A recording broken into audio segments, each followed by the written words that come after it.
Hidup ini singkat, tapi resiko yang akan diterima di alam barzakh begitu lama, dan yang lebih lama lagi adalah ketika nanti akan berhadapan dengan Allah Subhanahu wa ta'ala. Faman kana yarju liqa'a rabbih, siapa yang yakin bahwa dia akan berjumpa dengan Allah Subhanahu wa ta'ala, falyamal 'amalan salihah, maka di antara bekal hanya amal saleh. Tapi amal saleh itu pun akan hilang seperti debu dihembus angin. Wala yusyrik bi'ibadati rabbih ahada, jangan pernah mempersekutukan Allah Subhanahu wa ta'ala. Lain asyrakta, kalau kau persekutukan Allah, la yahbatanna amaluka, maka semua amalmu gugur. Seperti pohon kayu yang daunnya rindang, dihembus angin puting beliung, lalu kemudian gugur daun-daunnya, yang tinggal hanya batang kayu dan ranting-ranting hampa. Begitulah ketika amal yang banyak tapi kemudian tidak bertauhid kepada Allah, maka di antara doa yang diajarkan Nabi sallallahu alaihi wasallam mengucapkan la ilaha illallah Muhammadur Rasulullah sallallahu alaihi wasallam pada saat malaikat maut mencabut nyawa. Kalimatu haqqin 'alaiha nahya, dengan itu kita hidup, wa 'alaiha namutu, dengan itu kita mati, wa biha nub'atsu, dengan itu kita akan dibangkitkan di padang mahsyar menghadap Allah Subhanahu wa ta'ala. Kalau sampai hari ini ada orang hidup nikmat, tapi hidup itu bisa menjadi laknat. Kalau sampai detik ini masih sehat, nikmat, tapi sehat akan diminta tanggung jawab, dia bisa menjadi laknat. Yang menjadi rahmat adalah ketika mulut masih mengucapkan alhamdulillah wa syukrulillah wala haula wala quwwata illa billah.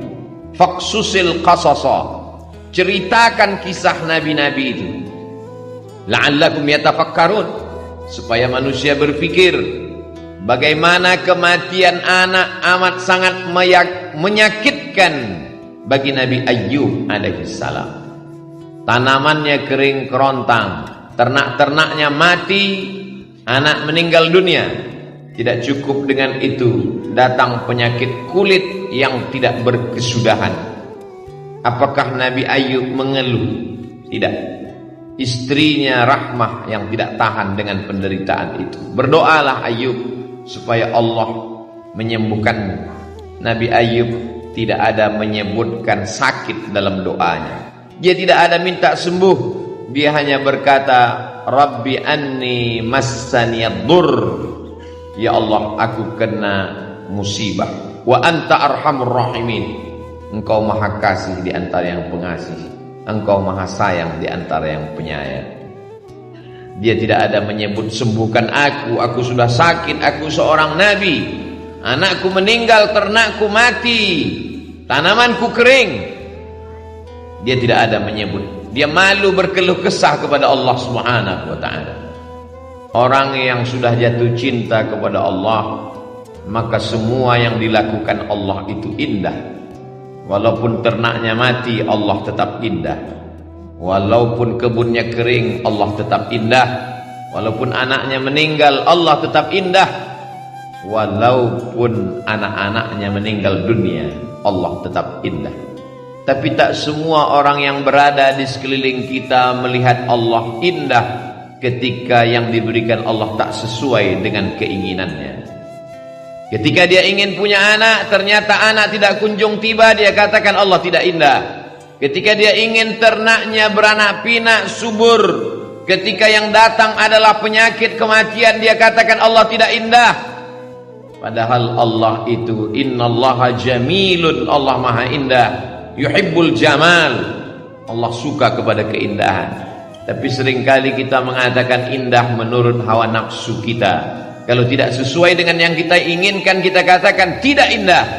Allah kalau sudah memasukkan cinta ke dalam hati seorang hamba, maka apapun yang diberikan Allah indah. Masuk di dalam perut ikan di tengah malam, gelap lautan, 3 kegelapan, gelap malam, gelap lautan, gelap perut ikan, tidak indah. Tapi yang keluar dari mulut Nabi Yunus bukanlah sumpah serapah, caci maki. Yang keluar dari mulutnya kata-kata yang indah. La ilaha illa anta subhanaka inni kuntu minadh dhalimin. Orang kalau sudah sampai pada tingkat cinta kepada Allah, maka semua yang dilakukan Allah terhadap dirinya indah. Seperti orang jatuh cinta terhadap bayi yang tidak berdosa. Datang bayi itu memukul wajahnya, dia tersenyum. Bayi itu mengencinginya, dia tertawa. Kenapa? Karena bayi tidak berdosa. Bayi bukan Tuhan. Bayi hanyalah hamba Allah. Belum ada dosa pada dirinya. Semua yang dilakukan bayi itu indah. Kenapa? Karena orang tua sudah jatuh cinta kepada bayi. Bagaimana ketika Qais yang jatuh cinta kepada Laila, bersemayam cinta itu di dalam hatinya, maka semua pada diri Laila dia lihat indah. Syair-syair itu selalu dijadikan ulama sebagai dalil pembuktian bahwa kalau cinta manusia begitu indah, apalagi cinta Allah yang menciptakan manusia. Orang yang belum sampai kepada level cinta itu berkata dia gila, padahal sebetulnya adalah dia sedang tergila-gila dengan Allah Subhanahu wa ta'ala. Janna jununuhu, tertutup akalnya. Orang menyangka dia sedang terpukau, padahal sebenarnya hatinya sedang jatuh cinta kepada Allah Subhanahu wa ta'ala. Siapa yang cinta pertama kali? Allah. Yuhibbuhum, Allah mencintai mereka. Wa yuhibbuna, mereka membalas cinta Allah Subhanahu wa ta'ala. Ya bunayya, wahai anakku, inni ara fil manam, aku lihat dalam mimpiku, anni azbahuka, aku menyembelih lehermu. Fanzur madza tara, apa pendapatmu? Apa jawab anak yang juga cinta kepada Allah? Ya abati, wahai ayah, if'al ma tu'mar, laksanakan apa yang diperintahkan Allah. Satajuduni insyaallah minas sabirin, insyaallah aku sabar menerima apa yang diberikan Allah Subhanahu wa ta'ala. Kalau sesuai keinginan kita dengan yang diinginkan Allah, maka bersyukurlah. Kalau tidak sesuai yang diharapkan dengan apa yang diberikan Allah, maka bersabarlah. Ajaban li amril mu'min, orang yang percaya kepada Allah itu mengagumkan. In asabathu dharra, in asabathu sarra, kalau yang datang itu menyenangkan hatinya, syakar, dia bersyukur, kana khairal lahu, itu baik baginya. In asabathu dharra, kalau yang datang itu tidak menyenangkan hatinya, tak sesuai dengan yang diinginkannya, sabar, dia tetap bersabar, kana khairal lahu, itu pun baik baginya. Orang yang bersyukur diberikan Allah, la in syakartum la azidannakum. Orang yang bersabar diberikan Allah, innama yuwaffas sabiruna ajrahum bighairi hisab.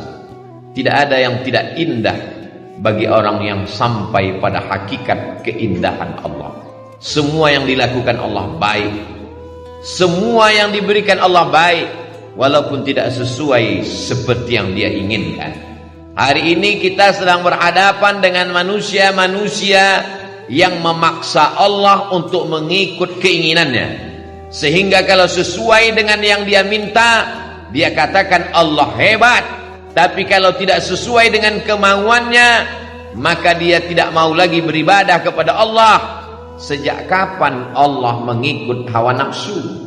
Sejak kapan Allah menjadi mengikuti keinginanmu?